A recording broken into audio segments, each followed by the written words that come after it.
Fiance cheated on me, so I sent him on a treasure hunt. A few years ago, in my mid-20s, I was engaged to a guy.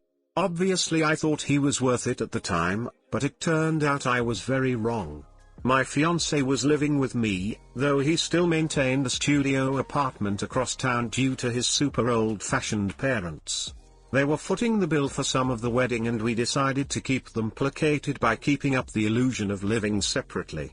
One day, I came home and heard the telltale sounds of people screwing. My heart jumped up into my throat, then plummeted into my stomach.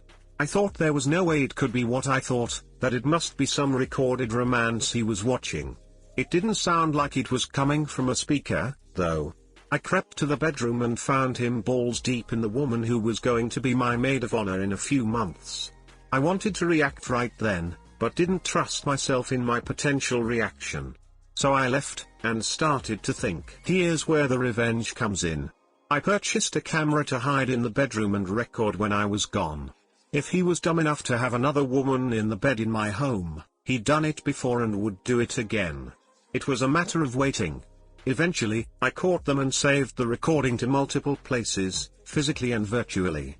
One long weekend, we were supposed to go visit his family, who lived a few hours away. I claimed I was sick, but insisted he go.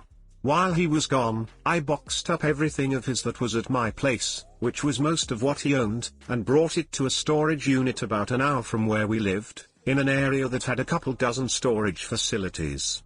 I then put the key for the storage locker in a lockbox in another storage unit. In a town an hour in the opposite direction from the starting point, or 2 hours from where his stuff was stored. I paid 4 months in advance for each, in cash. I used different names and each location. I also ground off any identifying marks on the keys that would let him know what brand locks were used. That done, I changed the locks on my place and printed a photo of him screwing my former friend in the box with it. In case that wasn't enough, I included a cheap USB drive with the video on it. I also put a note, saying good luck finding your things. Finding the lock that this key fits is the first step. As a final burn, I sent a copy of the video to everyone we knew, including his family. Hey guys, please like, comment, and subscribe. It would really help me out, thanks. I never get why friends choose to do stuff like this. Why would someone willingly choose to hurt their friend like this by screwing her fiancé? A sad but useful thought is that at least this happened now, you caught it now, before you had kids with this creep, and you don't have to go through a horrifyingly expensive divorce. Sounds fake. It is. You can't rent a storage unit under a fake name. So unless she got a bunch of people to rent units in their names or got a bunch of fake IDs, this never happened. Plus it would be so freaking expensive to pay 4 months in advance for that many units.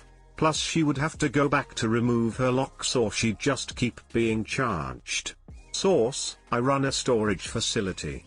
So, he actually had his own place, but decided to sleep with another woman in your place? I'm calling BS. Sure, it may have been wrong for him to cheat, but not illegal. What you did was illegal. You're a lying liar. Just curious though, are you confused how some of us are able to so easily deduce that you're lying?